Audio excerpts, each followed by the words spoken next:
Hey guys, Bipolar Barbie here. Now today I wanted to talk about a really important topic, a topic that I think is really important to discuss, and I think is overlooked a lot of the time, and that is the stigma surrounding borderline personality disorder. I think there's a lot of resources out there telling you what borderline personality is, explaining the symptoms in great detail. I also think there's a lot of misinformation out there. I think there is a lot of awareness brought to borderline personality disorder, and I'm not exactly sure if it's good all of the time, if it's positive, and if it does people suffering borderline personality disorder justice. And I think the stigma around borderline personality disorder is really intense, and I think it's often misleading. It's really negative. And I think it can be like grossly overgeneralized. I think a stereotypical borderline as being this aggressive, manipulative, narcissistic, horrible person who's just out to destroy other people, I think that is actually very uncommon in borderlines. Now, there are many different types of borderlines. And I mean, borderline personality disorder in itself, like what it does is it influences your personality. So people will have like similar traits, if they are suffering borderline personality disorder, but you're still who you are as a person. Like you still have your personality. And despite borderline like influencing that in some way, influencing your actions and the things that you do, I think, saying someone like every shit person has borderline or everyone with borderline is a shit person is just completely incorrect.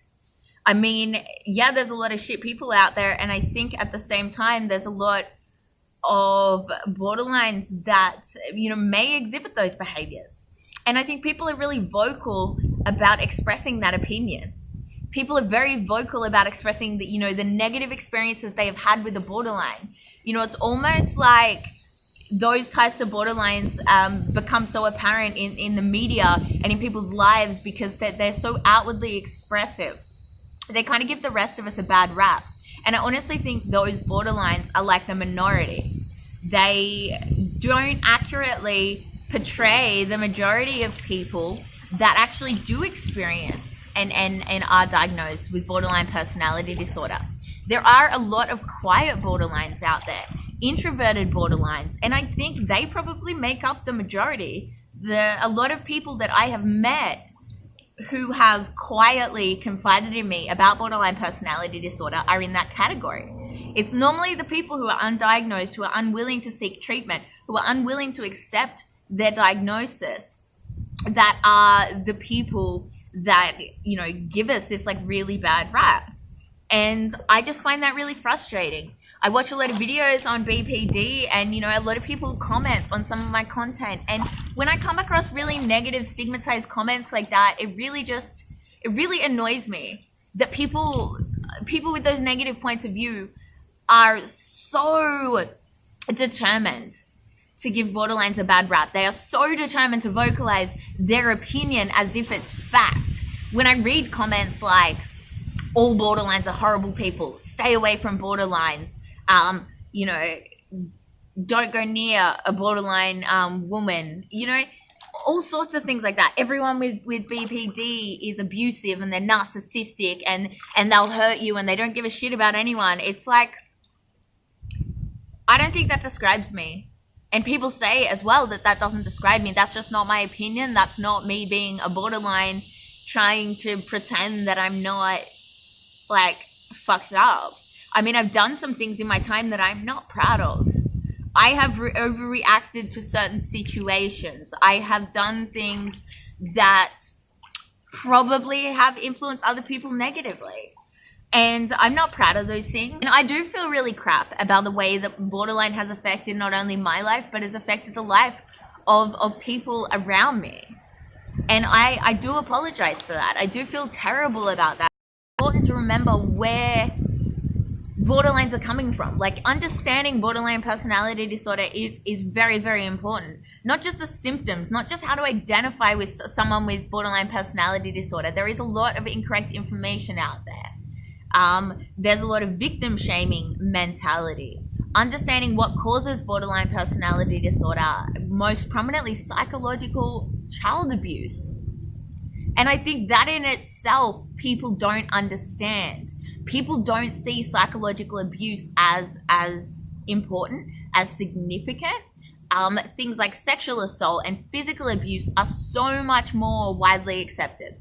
If I had told someone that I had been raped, people would, they would react completely differently to when I say I've been a victim of severe psychological abuse from both romantic partners and from my own parents. So people that you love, people that are meant to love you unconditionally, that are so, I guess, important to you in your life, the things that they say to you and the way that they treat you can definitely affect you in an extremely negative way.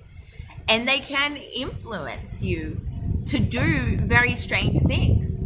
Borderline is not just about not being able to control your emotions. It's not just about a fear of rejection or abandonment. It's a compounding trauma. It's very similar to PTSD. The only difference between borderline and PTSD is it's not like one situation. It's a lifetime of situations that compound together. It's like every time someone has made you feel a certain way, it just adds to the intensity of those emotions. So when someone triggers it, like that's what a borderline trigger is. When someone does something that makes you feel the way that you have felt so many times before, and suddenly you become this scared, terrified little, like an animal. You're either going to bite or you're going to run away. And I think it's not necessarily like one or the other all the time. You can pick both. You can run away from confrontation, but if it follows you, eventually you're going to snap. And there are the underlying issues of like self-worth and this sense of self and needing to have people confirm and validate that you are a good person. And the most traumatic, the most triggering thing for me is being told that I'm a shit person. Or not even being told, being made to feel like I'm a shit person because I'm so sensitive to that type of criticism. And yes, I take responsibility for it. And I think people who do take responsibility for it shouldn't be frowned upon. They shouldn't be stigmatized in that way, because if you've gone out of your way to be diagnosed, if you acknowledge that you have issues that you need to work on and you're seeking treatment, well, I give you a high five, because that's awesome. And it's a long road. I'm told that it takes about 10 years of psychotherapy to sort of recover from borderline. I mean, that is so much therapy. That is a ridiculous amount of therapy. That's at least 500 therapy sessions, probably inpatient sessions. Like, that's a lot of intense work. And it's not just your weekly or, fortnightly therapy session that you need to focus on this. You need to focus on it every second of every day, because it really does infiltrate every aspect of your life. It's not just relationships, even though that might be where it kind of manifests a lot of the time on an external level, because you're forced to interact with someone else. I think on an internal level, my self-esteem fluctuates so many times a day. It's like there are so many different ways that I view myself, and at any moment I can just switch between like self-loathing or an elated sense of self-esteem. External influences have such an impact on me. I'm constantly being manipulated by my environment and the people around me, whether I like it or not. And I think that's where people call us manipulative, because they don't realize that they're manipulative, and maybe we do accuse them of being manipulative. And I think if you haven't educated yourself on your illness, then you kind of haven't gotten to that stage yet where you realize that just because they were influencing you doesn't mean that they are like deliberately, oh my God, there's like a dead rat in my pool. I mean, I will have some ex-boyfriends that will have the opinion that I'm a crazy psycho bitch. And, if that's the way that they perceive me, then that's fine. I guess there are a lot of other boyfriends, though, that will attest to the fact that I'm probably the most sane person that they've ever dated. And I think, those people fit into different categories. That narcissistic borderline attraction is very futile. And the narcissist will never see, that the way that they treat someone is wrong, because they can do no wrong. And as a borderline, it's not that we want you to accept blame. We don't want to accept that you're doing something wrong. What we want to accept is that our pain is real, that you are affecting us in a negative way, and that you have the power to take away that. You know, if you were considerate, if you were understanding enough to take the time to discover what is actually the root cause of what's going on. You know, and if you don't do that, it's like, do you even care about us? Like, that's what that translates to. If you're hurting me and I'm telling you that you're hurting me and you don't care enough, like if you're willingly hurting me, whether you realize it or not, but if you're hurting me and you don't want to do anything, you don't want to help in any way to stop me from going through excruciating pain, then that honestly just translates, I think, to anyone that they don't care about you. And it doesn't matter whether or not you think we should be in pain. It doesn't matter whether you think there's a valid reason for our emotions, you know? People say a lot of the time, oh, you're just overreacting, you know, you just have these like intense emotions. You know, it doesn't mean that they're not real. We do have really intense emotions. And the crime might not fit the punishment, in the sense that whatever you've done might not seem to, like a normal person, to have that response, to have that intensity of emotion. But to us it does, because we are traumatized from a lifetime of emotional pain.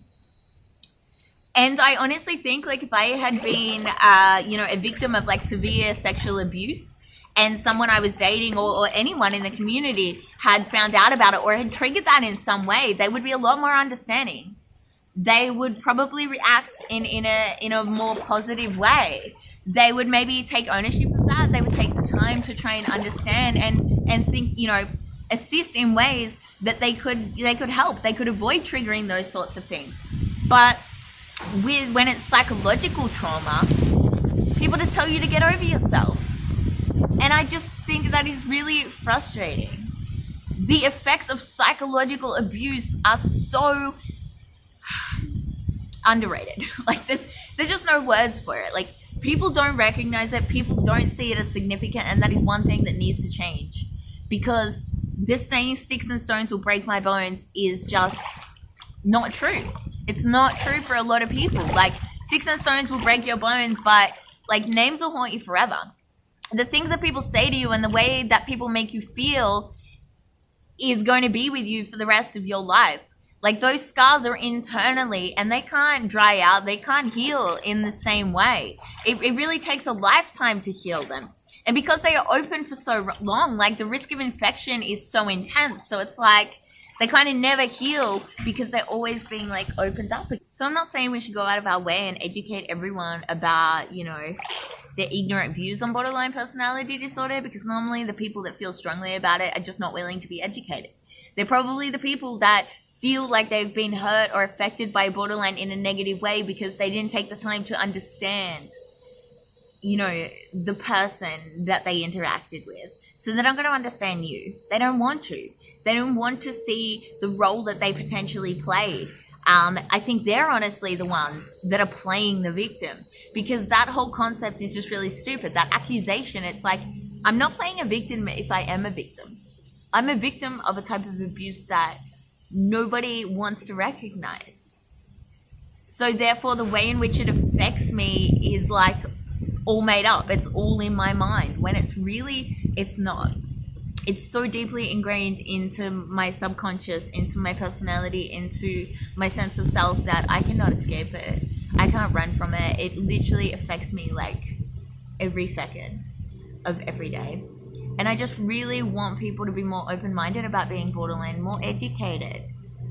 And make sure that when you are educated, you take like every video you watch, every article you read, every conversation you have with someone about borderline, like with a grain of salt, because like everyone experiences it differently. Like, this is just my personal experience with borderline and the way that people have treated me because of my borderline. And I'm sure there are some borderlines out there that do spread a lot of negativity, that don't spread a lot of love in this world. But a lot of borderlines don't just have, they're not playing the victim. They're broken.